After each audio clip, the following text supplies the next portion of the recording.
Isaías capítulo 61. Isaías capítulo 61. La enseñanza de hoy es restaurados para restaurar. La segunda parte, restaurados para restaurar. Isaías 61, del versículo 1 al versículo 4. Estamos viendo la segunda parte de esta serie, la restauración. Creemos que Dios es un Dios de restauración. Hemos visto ya varias enseñanzas solo del tema de la restauración, y en una de ellas miramos la restauración en el Edén y la restauración en la cruz. O sea, Dios restauró al hombre desde que pecó en el huerto del Edén y culminó su restauración en la cruz del Calvario para siempre. O sea, el hombre ya fue restaurado en su totalidad en la cruz del Calvario. Lo que tiene que hacer el hombre es buscar la restauración en Jesús. Fuera de Cristo no hay restauración. Lejos de Jesús no hay libertad, no hay vida eterna. Pero en Cristo nosotros tenemos completa restauración. Ahora, ¿qué debemos hacer? Buscarle. Isaías 61 nos habla de una profecía mesiánica, y esta palabra se cumple en Jesucristo en Lucas 4, 18, 19. Pero vamos al Antiguo Testamento a leer la profecía de Isaías. Dice la palabra del Señor: el Espíritu de Jehová el Señor está sobre mí, porque me ungió Jehová, me ha enviado a predicar las buenas nuevas a los abatidos, a vendar a los quebrantados de corazón, a publicar libertad a los cautivos y a los presos, apertura de la cárcel, a proclamar el año de la buena voluntad de Jehová y el día de la venganza del Dios nuestro, a consolar a los enlutados, a ordenar que a los afligidos de Sion se les dé gloria en lugar de ceniza, óleo de gozo en lugar de luto, manto de alegría en lugar de espíritu angustiado. Y serán llamados árboles de justicia, plantío de Jehová para gloria suya. Reedificarán las ruinas antiguas y levantarán los asolamientos primeros y restaurarán las ciudades arruinadas, los escombros de muchas generaciones. Amén. Entonces, en el versículo 4 le dije yo el miércoles anterior que este es el enfoque de la restauración: reedificar las ruinas antiguas, levantar asolamientos primeros, restaurar ciudades arruinadas y escombros de muchas generaciones. Pero antes de hacer eso, les decía que necesitamos la unción del Espíritu Santo. Nadie puede sanar a los enfermos sin la unción del Espíritu Santo. Y si lo hace sin la unción del Espíritu Santo, lo está haciendo por medio ilegal. ¿Por qué medio? Por un espíritu inmundo. Satanás también tiene poder. Satanás también hace milagros. Satanás también hace sanidades. Satanás también le puede predecir el pasado, el presente o el futuro. Ahora, ¿por qué? Por medio de espíritus de inmundos, espíritus de adivinación. Entonces, el método legal para moverse en lo sobrenatural es el Espíritu Santo. Y el profeta Isaías estaba profetizando el Mesías que había de venir, que era un ungido. Mesías significa un ungido en el griego, que es la palabra Cristo. La palabra Cristo significa ungido. Entonces, la palabra cristiano significa un pequeño Cristo que denota un pequeño ungido. Entonces, para restaurar, la iglesia necesita la unción. La iglesia no necesita métodos humanos, no necesita psiquiatría, no necesita psicología. No digo que es malo. La psicología hasta cierto punto es bueno. La medicina general hasta cierto punto es bueno. Pero cuando la psicología no haya resultados, cuando la ciencia médica no haya resultados, ahí tiene que llegar la unción del Espíritu Santo. Ahí tienen que llegar los milagros del Señor. Ahí tiene que llegar la manifestación en su totalidad. Hay enfermedades incurables por la ciencia, pero para Dios no hay nada imposible. Entonces, la palabra de Dios nos habla de que el Espíritu del Señor estaba sobre Jesús en el Nuevo Testamento. La profecía mesiánica de Isaías 61 se cumple en Lucas 4, 18 19. Y el Señor dijo, hoy se ha cumplido esta palabra, hoy se ha cumplido esta profecía. Ahora, ¿por qué la unción era necesaria en Jesús? Porque Jesús venía 100% como Dios, pero también venía 100% como hombre. Y como hombre necesitaba la unción del Espíritu Santo. Como hombre necesitaba el poder de Dios. Si Jesús necesitaba el poder del Espíritu, la iglesia también lo necesita. Si Jesús también caminaba en lo sobrenatural, era para dar un ejemplo a la iglesia, porque solo Jesús no se movía en lo sobrenatural. Lo mismo que él hacía, lo hacían los 12. Lo mismo que él hacía, lo hacían los 70. Lo mismo que él hacía, lo hacía Bernabé, lo hacía Pablo, lo hacía Matías y lo hacían los apóstoles. Después de los 12, en Hechos capítulo 14, nos habla que Pablo y Bernabé eran apóstoles.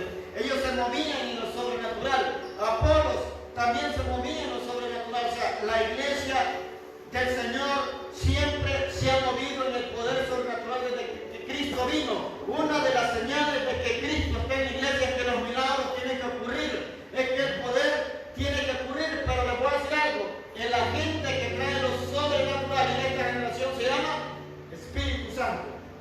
La persona que trae los milagros ahora se llama el Espíritu Santo. ¿Por qué? Porque Jesús entrenó a 12. Esos 12 ganaron más y de ahí viene la visión de los 70. De esos 70 la iglesia se multiplica y dice la palabra que Jesús se le apareció después a 500 hermanos. Después viene el bautismo del Espíritu Santo y dice que el aposento alto en Hechos capítulo 1 había como 120 personas.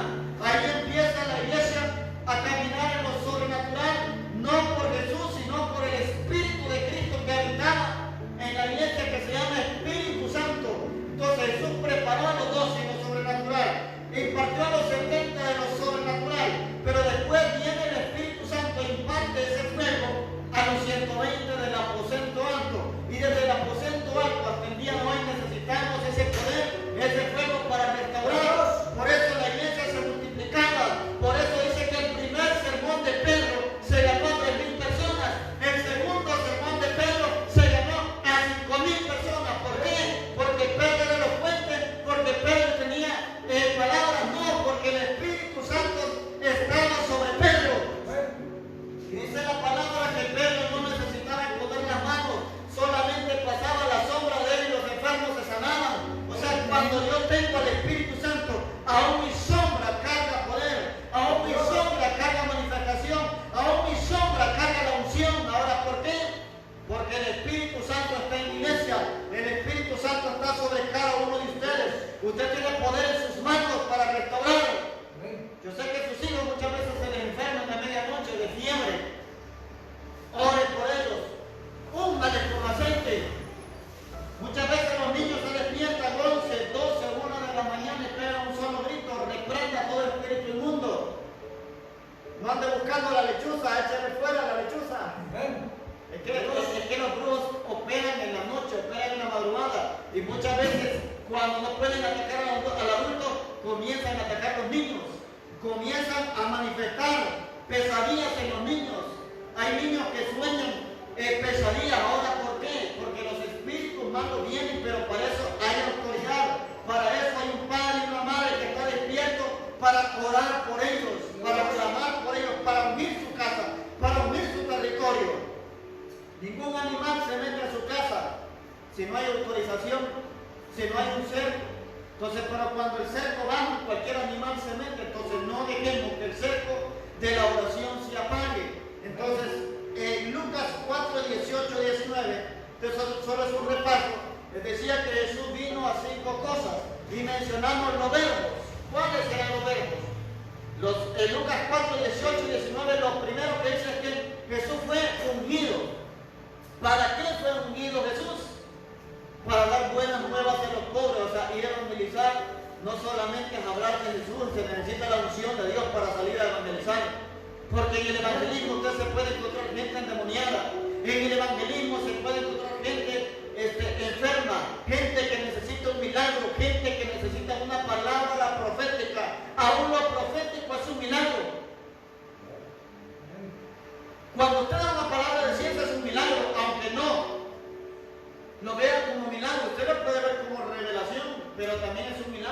porque nadie en su naturalidad puede predecir el futuro, ni decir el pasado de alguien que no conoce. Entonces, eso es algo sobrenatural, es algo milagroso, es algo que viene de la mente y del corazón de Dios, porque Dios conoce su pasado, conoce su presente y también conoce su futuro. Pero para moverme en palabras de ciencia y de sabiduría, necesito la unción del Espíritu Santo, porque Él es el que reparte los dones.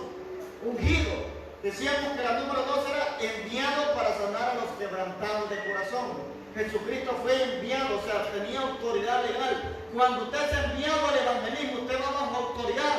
En primer lugar, bajo la autoridad de un pastor o bajo la autoridad de un apóstol. En segundo lugar, bajo la autoridad de Jesús. En tercer lugar, con la unción del Espíritu Santo. Entonces los demonios se les sujetaban a los 70. ¿Por qué razón? Porque tenían el respaldo del Espíritu Santo y Cristo los había enviado. Entonces el respaldo de los 70 no era tanto que tuvieran la unción, sino que habían sido enviados por Jesús, y ellos venían admirados diciendo que los espíritus se sujetaban a ellos. Entonces los espíritus se van a sujetar a usted cuando camine cargado de la unción, cuando camine cargado de la revelación, cuando sepa que su lucha no es contra carne ni sangre, aún la brujería va a salir de los cuerpos, porque hay enfermedades que son brujería. Por eso la gente va al hospital y no le haya nada, por eso la gente va a la clínica y no le sale nada. Entonces, ¿qué necesitan? Ahí muchas veces no necesita un apóstol ni un profeta. ¿Sabe qué necesitan? Un cristiano lleno del Espíritu Santo. Porque el título en sí es una función que también alguien llamado profeta, apóstol, evangelista, pastor, tiene que moverse en lo sobrenatural. Pero no hay que esperar un título, hay que esperar la manifestación del reino. Usted fue ungido para moverse en lo sobrenatural. Usted fue ungido para hacer grandes cosas. Dice la Biblia en el libro de los Hechos que había un diácono llamado Esteban, y este hombre dice que solamente era un diácono. ¿Qué era un diácono? En el Nuevo Testamento el diácono era la persona que se encargaba de repartir comida, o sea, era un repartidor de comida. ¿Qué daba? Granos, ¿qué daba? Trigo, ¿qué daba? Harina, ¿qué daba? Comida. ¿A quiénes? A los huérfanos, a las viudas y a los pobres. Y se encargaba de mantener el orden de que a ninguna viuda, a ningún huérfano, ni a ningún desamparado le faltara comida. Y este hombre, dice la palabra de Dios, que era elocuente para predicar. Este hombre también se movía en milagros y prodigios. Entonces, la unción es para todo el cuerpo de Cristo, pero va a tener la unción aquel que la anhele y aquel que quiera pasar tiempo con el Espíritu Santo. Número 3, decíamos, a pregonar libertad a los cautivos. Entonces usted venga a declarar la buena nueva. O sea, lo que usted hable tiene que manifestarse, lo que usted declare tiene que verse, lo que usted hable tiene que verse en una manifestación real, porque el evangelio no consiste en palabras sino en poder. El evangelio no consiste en hablar sino también en hacer. Porque le voy a decir algo, a mí me gusta el tema de la santidad. Y mucha gente dice esto: la gente no vive lo que predica. Y en parte muchas veces es real, no en todas las personas. Hay personas que se están viviendo lo que predican y otras no. Pero a veces también llevemos esto a lo sobrenatural. Mucha gente habla de milagros y no hay milagros. Mucha gente habla de lenguas y no hay lenguas. Mucha gente habla de liberación y no hay liberación. Entonces todo lo que hablemos, si hablamos de santidad, vivir la santidad. Si hablamos del poder de Dios, vivir en el poder de Dios. Si hablamos de que amamos las almas, evangelizar esas almas. Entonces, lo que hablemos debemos de ponerlo por obra. ¿Por qué los milagros no ocurren? Porque muchas veces no hay acción. Dios va a respaldar la palabra, porque dice la Biblia que los apóstoles, cuando fueron enviados, dice que Jesús confirmaba la palabra con señales. Las señales le iban a seguir. Número 4, a poner en libertad a los oprimidos. Usted lleva buenas nuevas al depresivo, al que pasa con ansiedad. Usted pone en libertad a ese pueblo. ¿Por qué? Porque Jesús habita en usted, el Espíritu Santo está en usted, el poder de Dios está sobre su vida y Dios lo va a respaldar. Y número 5, decíamos, a predicar el año agradable. O sea, usted no va a llevar malas noticias a las casas, usted no va a llevar chismes a las casas, usted no va a llevar crítica a las casas. ¿Por qué la gente muchas veces no se congrega? Porque el hermano o la hermana de escuchan medio chisme y terminan chismeando. O dicen que el hermano o la hermana tal. ¿Saben qué es lo que ocurre? Lo que ocurre es que después dice la gente, él dice, si andan contando los problemas de otros, no digamos que le cuente los míos. El restaurador debe ser una persona con ética ministerial. Si a usted le cuentan los problemas, pues resérvese los problemas de otros. Muchas veces por eso Dios no está usando mucha gente, porque muchas veces Dios revela cosas ocultas. Dice la Biblia que Dios revela cosas grandes y ocultas. Y Dios muchas veces le puede revelar cosas de personas.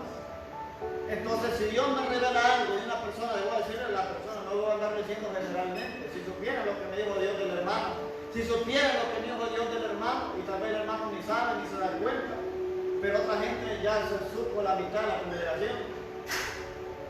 Entonces, Dios le va a dar a usted revelación según su nivel de ética, según su nivel de retención, según su nivel de ¿qué? De confidencia.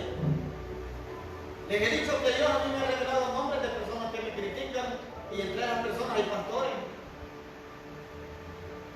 Número 2, ¿qué he enseñado yo para moverse una revelación fuerte? Tener un corazón sensible al Espíritu Santo y un corazón fuerte ante las críticas. Porque feo ir a un lugar que se abracen y que te digan, estoy orando por su vida, yo a usted lo admiro, y el Espíritu Santo ya antes le está diciendo que esa persona lo está apuñalando por la espalda. Entonces ahí debe de moverse ¿qué? La coraza de justicia, o sea, tener un corazón fuerte ante el mundo, pero un corazón sensible delante de Dios. Porque entre más sensibles seamos a Dios, pues más Dios nos va a hablar, más Dios nos va a traer algo en nuestra vida, y ante el mundo tenemos que ser de corazón duro. Cuando digo corazón duro no digo áspero, no digo mal, no digo iracundo, me refiero a que la espada no entre, las palabras negativas no entren, la burla no entre. Entonces, necesitamos nosotros predicar el año agradable en las casas, no llevar cosas negativas, que HCH que tire lo negativo, porque las noticias, la mayoría de cosas son negativas. Entre más muertos hay noticieros que se lamentan. No estoy mencionando ningún medio de comunicación, aquí hablo de cualquier medio de comunicación, pero hay unos que entre más muertos tienen más noticias, entre más escándalos tienen más noticias, y hubieran de ocurrir menos muertes, hubieran de ocurrir menos secuestros, pero la gente, cualquier cosa ya es noticia. Entonces, si las noticias predican o hablan, predicar es pregonar, cualquier cosa, la iglesia debe ser noticia que Cristo sana, que Cristo salva, que Cristo restaura. En medio de un mundo de crisis, de tinieblas, la iglesia debe dar ¿qué? Buenas noticias. Entonces, número 2, estamos hablando de la samaritana en Juan capítulo 4 del 1 al 42. Estamos hablando que esta mujer tuvo un encuentro con Jesús. Decíamos que el número 1, el Espíritu Santo era el restaurador. Decíamos el número 2, que la mujer samaritana fue restaurada. En San Juan capítulo 4 del 1 al 42 y leímos bastante. Pero vimos que cuando la mujer tuvo un encuentro con Jesús, dice la palabra que fue confrontado el día primero, su pecado. Después le enseñó lo que era la adoración al Dios verdadero, y que iban a adorar en espíritu y en verdad. Después, ¿qué le enseñó? Le enseñó que él era el Mesías, se le reveló como el Mesías, no se le reveló como un profeta más, sino como el Mesías que había de venir. ¿Y qué sucedió? La samaritana, dice la palabra, que fue donde unos hombres a hablar de Jesús, lo que le había revelado todas las cosas. Y después dice que esos hombres le pidieron al Señor que se quedara 2 días. Y después dice que se ganó, esos hombres se ganaron a muchos más. Entonces el propósito de la restauración es la salvación. El propósito de la restauración es la sanidad, es la liberación. Por eso no sé en qué día tengo agendado ahí una noche de sanidad. No recuerdo, porque eso me las puso Dios en mi corazón, de hacer noches de sanidad. Pero el propósito de las noches de sanidad es la salvación. Porque nada sirve que alguien sea sano aquí y siga pecando. De nada sirve aquí que alguien sea levantado y restaurado físicamente si se va a pecar, si se va a servirle al diablo. O sea, cuando Dios sana a alguien es para que le sirva a Dios. Esta mujer fue libre de su carga, de su pecado, de su pasado, pero esta mujer fue a hablar de Jesús. Le habló a otro de lo que Jesús había hecho y esos otros se ganaron a toda la comunidad, a todo el pueblo. Entonces cuando Dios sana es para salvar su alma. A muchos enfermos Jesucristo no le dijo, tu fe te ha sanado, le digo, tu fe te ha salvado. Porque Jesús sabía que esa alma iba a ser convertida, que esa alma va a ser restaurada, que no solamente iban por una sanidad, sino también por la salvación de su alma. Entonces todos los samaritanos de ese sector se volvieron al Señor, se convirtieron a Cristo. Imagínense qué montón. Mientras que el pueblo le crucificó, los samaritanos, que eran enemigos de los judíos, recibieron la salvación. Entonces vamos a lo que vamos, número 3, con la que vamos a cerrar esta enseñanza. Lo que estaba haciendo era un repaso, vi un repaso de 20 minutos, qué bueno. Número 1, hacíamos la restauración. Viene por el Espíritu Santo, o sea, el Espíritu Santo es el restaurador. Número 2, la restauración de la samaritana. Leímos toda la historia de la samaritana. Entonces el número 3 es la restauración del endemoniado gadareno. Ahí me quedé el miércoles pasado. La restauración del endemoniado gadareno. Algunos dicen ganadero, pero este no tenía vacas. Es gadareno. ¿Por qué? Porque este endemoniado era de un lugar llamado Gadara. Entonces le decían el endemoniado gadareno. Yo me acuerdo cuando estaba en el instituto bíblico que muchos decían, les tocaba leer esto y decían que el endemoniado ganadero, o cómo es, decían. A veces le entraba la lengua a la gente. Entonces el gadareno, porque él era de un lugar llamado Gadara. En Israel la gente se conocía por su sector. Jesús se le llamaba Jesús de Nazaret, Simón de Cirene, Pablo de Tarso, Saulo de Tarso. Y este endemoniado gadareno, imagínense, aquí tenía el nombre, le decían, también el endemoniado de la sabana, el endemoniado de la guapa, el endemoniado gadareno. Entonces vamos a Lucas capítulo 8. La restauración del endemoniado gadareno. Les decía que el mensaje de enseñanza es restaurados para restaurar. La samaritana fue restaurada y restauró a muchos. Entonces este endemoniado también restauró a otros. Lucas capítulo 8. Vamos a leer del verso 26 al verso 39. Es bastante. Pero lo que queremos es aprender el consejo de la palabra. Y ahí va a leer el título usted, Lucas 8:26, que dice el endemoniado gadareno. Esa historia también le va a aparecer en Mateo 8:28 a 34 y en Marcos 5 del 1 al 20. Verso 26, escuche lo que dice.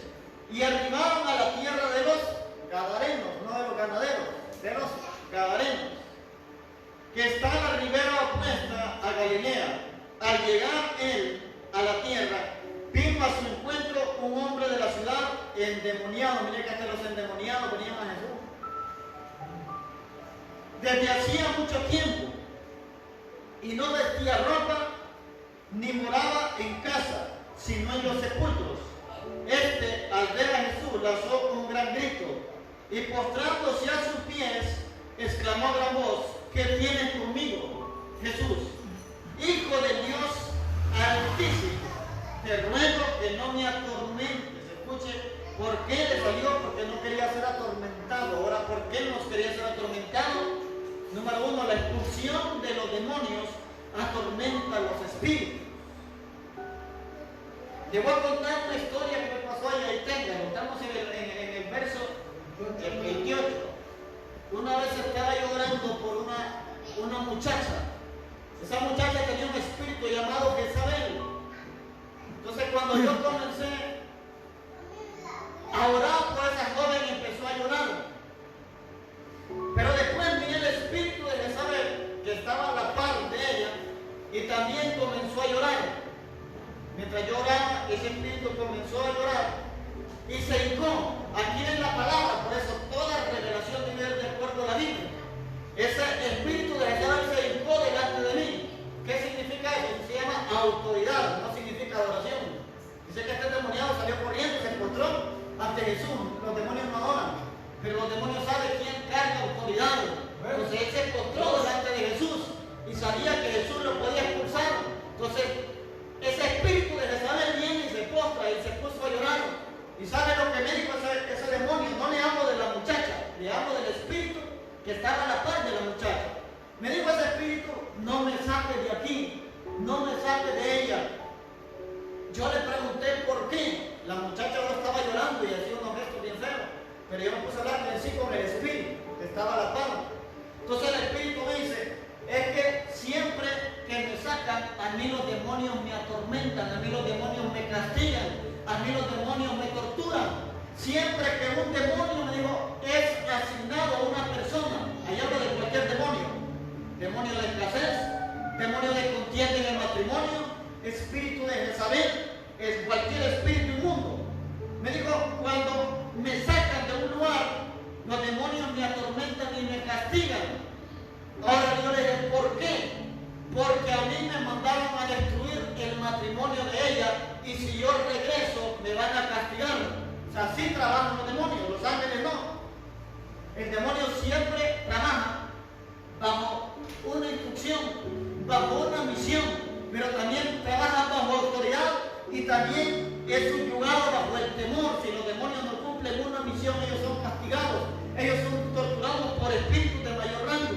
Entonces me dijo, me van a castigar porque yo me hice, vine a una misión de destruir este matrimonio y si me sacas, me van a castigar. Y el espíritu llorando ahí. Entonces yo solo le dije, en el nombre de Jesús te vas. Pero ahí yo miré que la muchacha pegó un suspiro y cayó al suelo. Sí, cayó derribada al suelo. Entonces les voy a decir algo, con los demonios no hay que tener misericordia. Hay que tener misericordia con los hombres, con las mujeres, con los niños, con los jóvenes, pero los demonios no se les tiene misericordia. Recuerde que por culpa del diablo nos enfermamos, por culpa del diablo nosotros morimos, por culpa del diablo nosotros estamos en una raza caída del pecado, pero también en Cristo tenemos autoridad, que aunque muramos un día vamos a vivir eternamente, que este cuerpo va para la tumba, pero que nuestra alma va para una eternidad. Y de nuevo Jesús nos va a resucitar en espíritu, alma y cuerpo para vivir eternamente. Entonces al diablo no se le tiene misericordia. Entonces los espíritus van a ser castigados cuando sean echados fuera porque no van a cumplir la misión por la cual fueron enviados.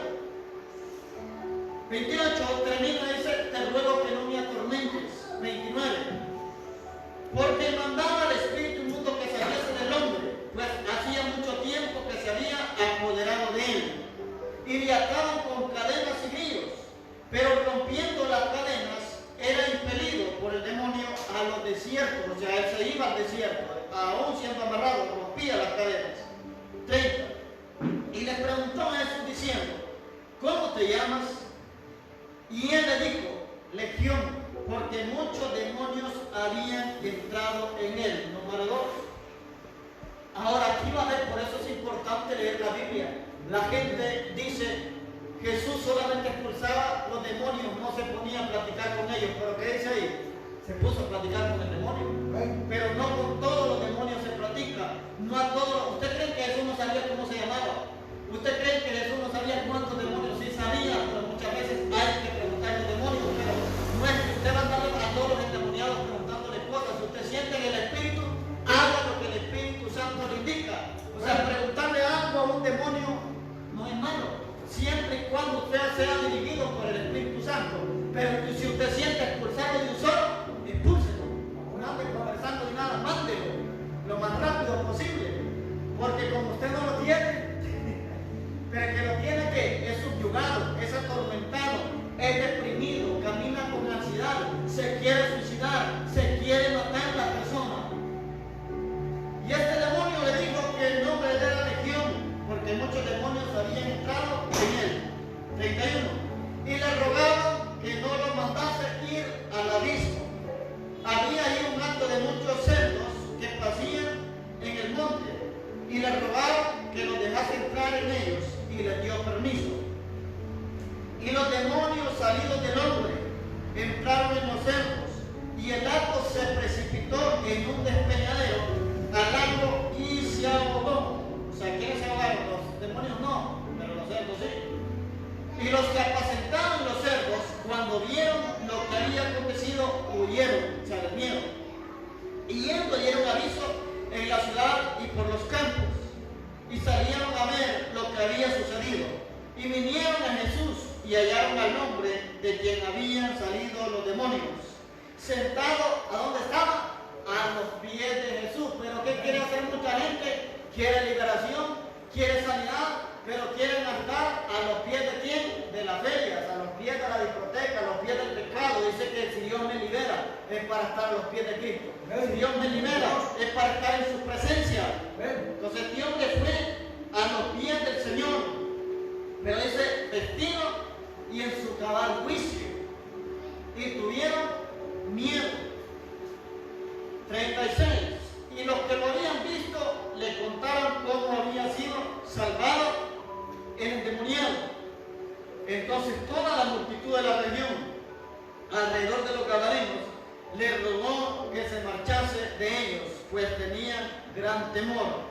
Y Jesús, entrando en la barca, se volvió. Pero escucha lo que dice aquí. Y el hombre de quien habían salido los demonios le rogaba que le dejase estar con él. Pero Jesús le despidió diciendo: vuélvete a tu casa, escucha, y cuenta cuán grandes cosas ha hecho Dios contigo. Y él se fue publicando por toda la ciudad cuán grandes cosas había hecho Jesús con él. Amén. Entonces aquí vemos que la gente, después de recibir su sanidad, después de recibir su milagro, lo que tienen que hacer es empezar a contar las maravillas del Señor. O sea, a Jesús le convenía más que este hombre se fuera a su lugar a predicar y él irse con los 12, porque sabía que más personas iban a ser ganadas. Entonces, cuando usted tiene la revelación de que los dones, que la unción y que la autoridad es para ganar almas, usted va a ver resultados. O sea, los dones no son un lujo. La autoridad no es para decir que usted tiene poder. La autoridad tiene que ver para expulsar demonios. Hay un montón de gente atada, hay un montón de gente oprimida, hay un montón de gente atacada por espíritus inmundos, pero la autoridad está en usted, la autoridad está en la iglesia. Entonces, ¿qué necesita? Al Espíritu de Dios sobre usted, al Espíritu de Dios sobre su familia, al Espíritu de Dios sobre su hogar, al Espíritu de Dios sobre sus finanzas. Yo declaro que el Espíritu de Dios comienza a meterse en nuestras finanzas, porque ahí es donde va a haber libertad financiera. Pero si usted lo hace o sea, solamente una oración raquítica o algo: Señor, yo quiero salir de la deuda, diga al Espíritu Santo, irrumpe en mis finanzas. Espíritu Santo, irrumpe en mi cuerpo. Espíritu Santo, irrumpe en la iglesia. Entonces el Espíritu Santo debe irrumpir donde hay Espíritu de Dios, ahí hay libertad, dice la palabra. ¿Quiere libertad financiera? Diga al Espíritu Santo que irrumpe en sus finanzas. ¿Quiere libertad en su cuerpo? Dígale al Espíritu Santo que irrumpe en su cuerpo. O sea, toda atadura, toda opresión, todo ataque, toda oposición tiene que irse en el nombre de Jesús.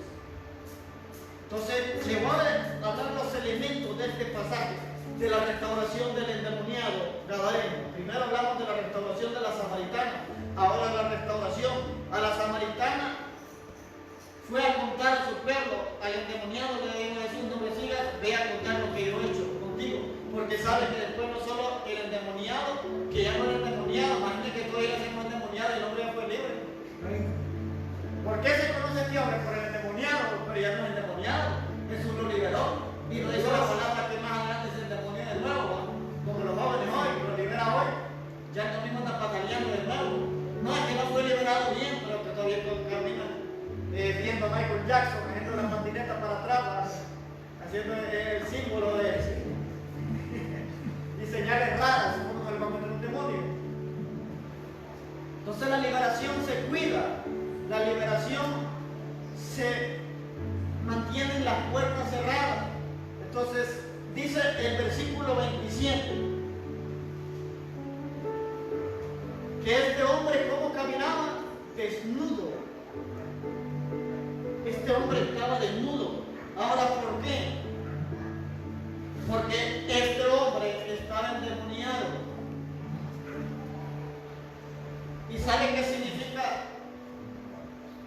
desnudez significa estar sin cobertura.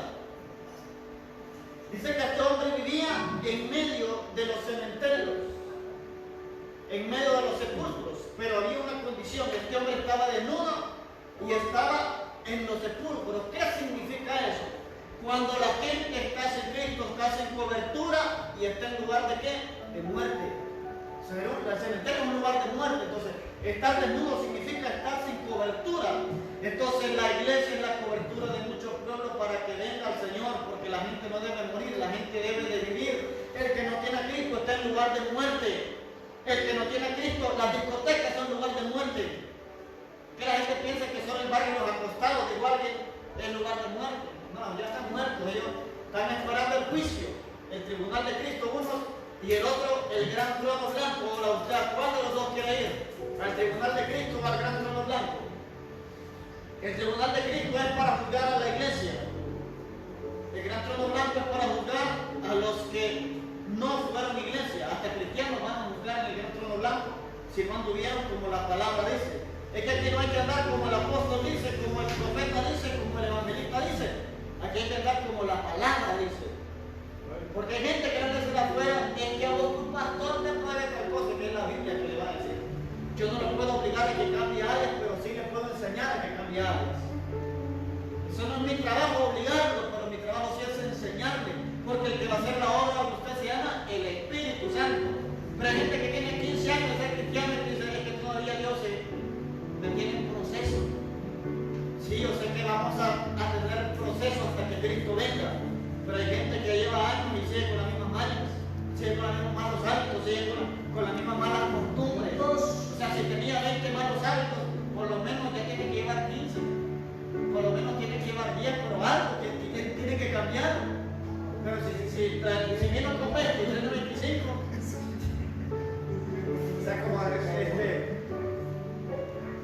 ese el apóstol sentado Zuria, va a estar todos torcidos. Como hierro forjado, ¿qué es como acero? Todo blanco. Entonces hay que mostrar cambios. Y las áreas que no podemos cambiar, si el Espíritu Santo trabaja en esta área, trabaja en mí.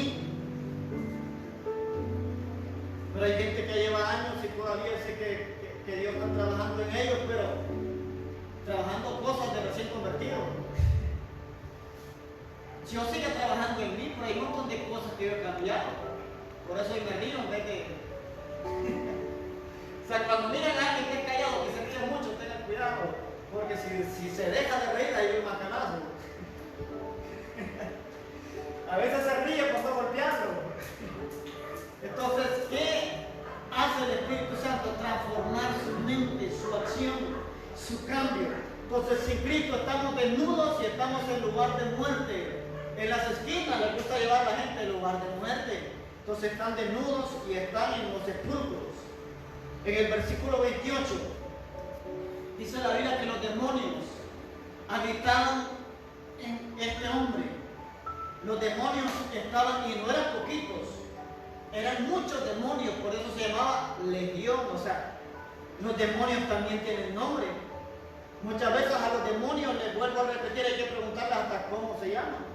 No a todos, pero muchas veces Jesús le preguntó que cómo era, entonces dijo legión. Ahora, ¿por qué? Porque eran muchos. Entonces, ¿por qué habitaban los demonios en este hombre? Porque Jesús no habitaba en él. Pero una vez que Jesús empezó a tener cercanía con él, entonces estos demonios tuvieron que huir. ¿Qué necesitan los demonios para que huyan de la casa, del cuerpo, de cualquier lado? Que Jesús esté ahí. ¿Y cómo va a entrar Jesús? Por medio de la iglesia entra hoy. Por medio de ustedes. Entonces los pies suyos cuando pisan un lugar es Jesús llegando a ese lugar, porque usted es un representante, usted tiene autoridad delegada del cielo sobre ese territorio. Entonces los demonios tienen que sujetarse, los demonios tienen que tener. Número 3, verso 29. Los demonios enviaron a este hombre ¿a dónde? Al desierto. El verso 29 dice que los demonios, este hombre era amarrado, pero después el hombre le envió las cadenas y encima ¿dónde? Al desierto. Entonces hay dos lugares donde los demonios quieren tenerlo: en los sepulcros y número 2, en los desiertos. ¿Qué significan los desiertos? Significan soledad, significa aislamiento.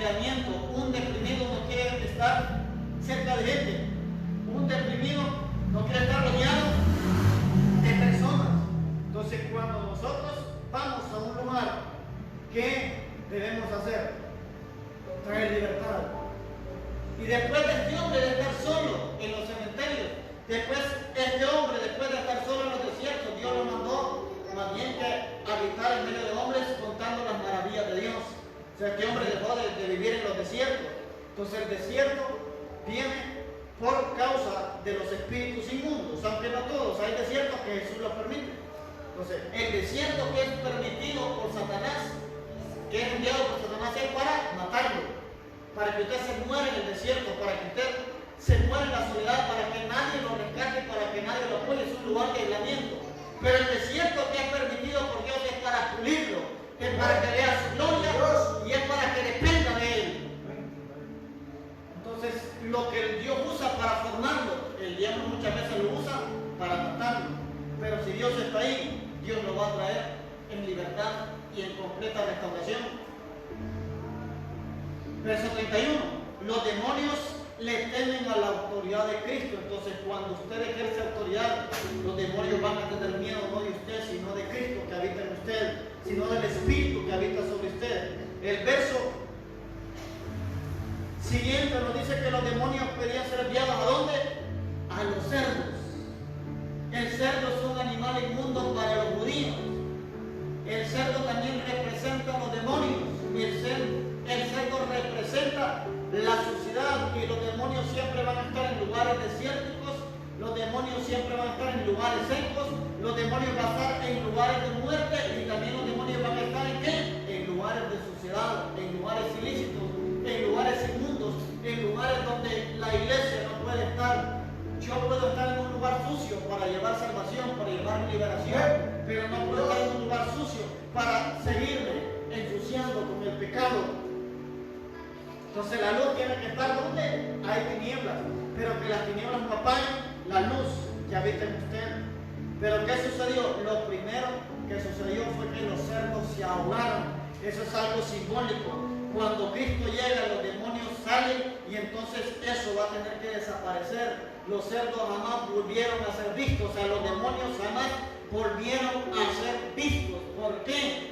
Porque Jesús ya había dado completa liberación. Entonces, aquella atadura de la cual fue libre jamás la va a volver a ver, solo pide su liberación. Aquella enfermedad que vino por causa de brujería, si Cristo lo hizo libre, jamás lo va a volver a ver por causa de la liberación que Cristo produjo en usted. Aquellos demonios que lo atormentaban con depresión, con ansiedad, con problemas financieros, jamás los va a volver a ver, porque Jesús los echó fuera y se fueron en el despeñadero. Al igual que estos cerdos.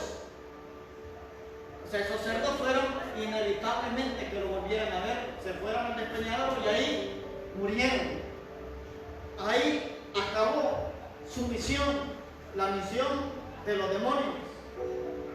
Los cerdos se ahogaron. Entonces el endemoniado después fue libre y después estaba a los pies de Cristo. Entonces hay una enseñanza profética en todo esto. ¿Qué es enseñanza profética? Es la revelación de su misma palabra. Él estuvo a los pies de Cristo, número 1, agradeciendo, número 2, adorando. La primera vez que el hombre se postra por miedo a la autoridad de Jesús porque estaba endemoniado. La segunda vez que este hombre se postra para darle gracias, y la gratitud es parte de la adoración porque había sido libre. Entonces, mejor me postro a Cristo porque soy libre que postrarme ante Él por miedo, porque solo los demonios tienen miedo a Jesús. La iglesia debe tener temor de Jehová, pero temor a pecar, temor a ser irreverente delante de Él, pero no un miedo. Por eso la gente endemoniada no quiere estar cerca de uno. A mí me ha pasado que jóvenes me dicen que no puedo estar cerca de usted, y yo sé que estoy influenciado por un espíritu. Cuando usted llega a un lugar que a analizar, que es lo primero que hacen los hombres,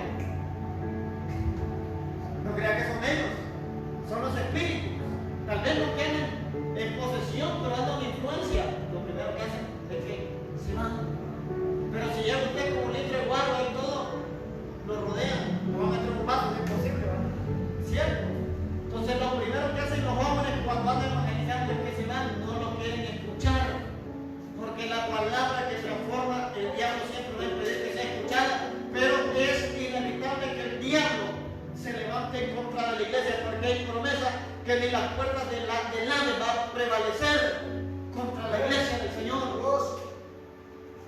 Entonces este endemoniado estuvo a los pies de Cristo por miedo, pero después estuvo por agradecimiento cuando fue libre. Pero le voy a decir, después este endemoniado pide seguir a Jesús y le dice que mejor vaya y cuente lo que Dios ha hecho. Le voy a decir dos claves para caminar en lo sobrenatural. Primero debo estar a los pies de Cristo y después debo ir a proclamar el Evangelio para ver resultados. Este hombre primero estuvo a los pies de Jesús, pero después le digo, ve y cuenta lo que yo he hecho contigo, ve y cuenta las maravillas, su testimonio tiene peso, su palabra tiene peso. Pero antes de salir, yo he estado a los pies de Cristo. Y entonces, ¿qué fue este hombre? Mira la importancia de ser enviado. Entonces, al igual que los 12, a este endemoniado Jesús lo envía. Entonces él estuvo a los pies de Cristo y le dijo, ve a los tuyos, ve a tu pueblo, ve a tu casa, ve a los alrededores. Entonces eso se llama la unción del enviado. Entonces si Jesús le enviaba era que estaba bajo autoridad y con autoridad a saber qué señales hubo hecho este hombre. Porque si este hombre fue libre, fue altamente agradecido. Entonces Jesús le encarga a este hombre que fuera a su pueblo y a contar las maravillas en el verso 38 que él había hecho sobre su vida. Ahora, ¿qué podemos concluir en esta enseñanza? En primer lugar, para hacer una señal de Dios en esta tierra, primero debo estar a los pies de Cristo. Si yo fui restaurado, tengo autoridad para restaurar a otros. Ejemplo, la samaritana. Ejemplo número 2, el endemoniado Gadareno, y hay muchos más ejemplos. Pero yo creo que con esto tenemos más que suficiente, ¿verdad? Con estas dos historias, para reconocer que lo mismo que Dios hizo en mí, lo puede hacer con otros. Para reconocer que no toda la vida va a estar en la iglesia metido sin proclamar las maravillas del Señor fuera de la iglesia. Aquí usted es obligatorio que venga. Cuando digo obligatorio, no es que lo estoy diciendo de manera obligada. O sea, la Biblia me habla que debo de congregarme, pero también es obligatorio que yo evangelice. También es obligatorio, no es impuesta necesidad, dijo el apóstol Pablo, de predicar el Evangelio. Entonces, hay una necesidad para congregarme, pero también hay una necesidad de ganar al perdido, de traer un alma para Cristo, porque cada día que pasa es un día menos para el pecador. Cada día que pasa es un tiempo menos para el pecador. Entonces, ¿qué debemos hacer? Llevarle palabras de salvación, palabras